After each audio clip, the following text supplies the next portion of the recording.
Macmillan Audio presents Something in the Walls by Daisy Pearce. Read for you by Anna Clements.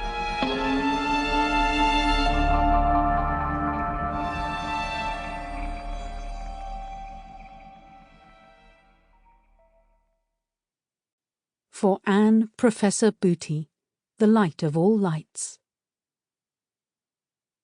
A strange and terrible wonder. Abraham Fleming, 1577.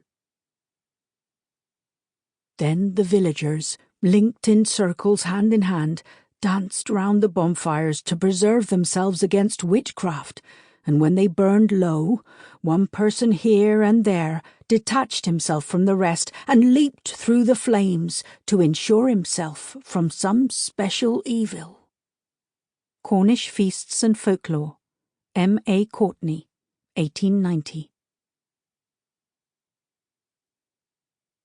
1. Friday, June 16, 1989. I walk into the pharmacy on Union Street for two things, my photographs and a pregnancy test.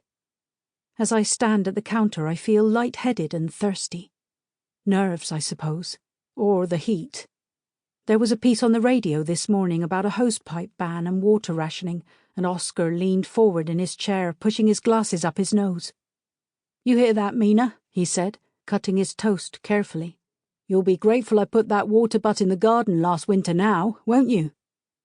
The temperature on the big digital clock hanging outside the chemist reads 35 degrees Celsius, and already the armpits of my t-shirt are dark with sweat. I take my package and walk quickly to the public toilets with my head down and sunglasses on, panting like a dog by the time I duck inside. The toilets are dingy and smell of urine and cigarette smoke, the metal tang of cold tiles. The light that punches through the grimy windows is the colour of nicotine. I open the test with shaking fingers and hover over the seat, trying to hold the flimsy cardboard sticks steady between my legs. The insert tells me it will take 10 minutes to see a result. I sit with my hands neatly folded in my lap and wonder what I will tell Oscar, how he will take the news.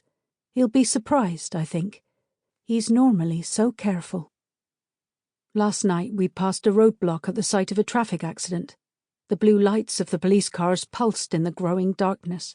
I craned my head around to see the wreckage.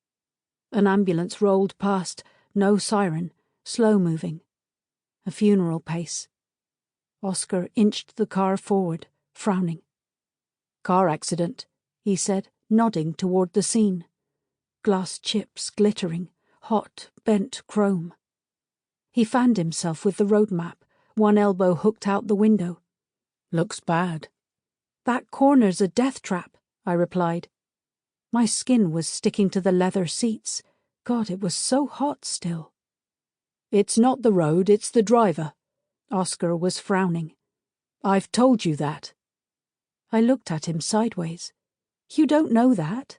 Maybe a dog ran out into the road or a child.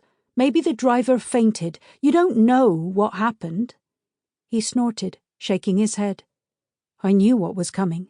I steeled myself. "If you're careful, you're safe," he said firmly.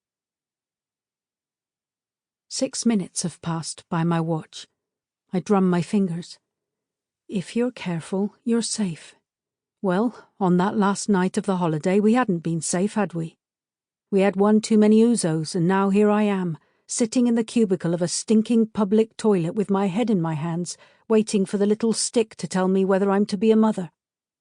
I look down at my engagement ring, wondering where the thrill of excitement is.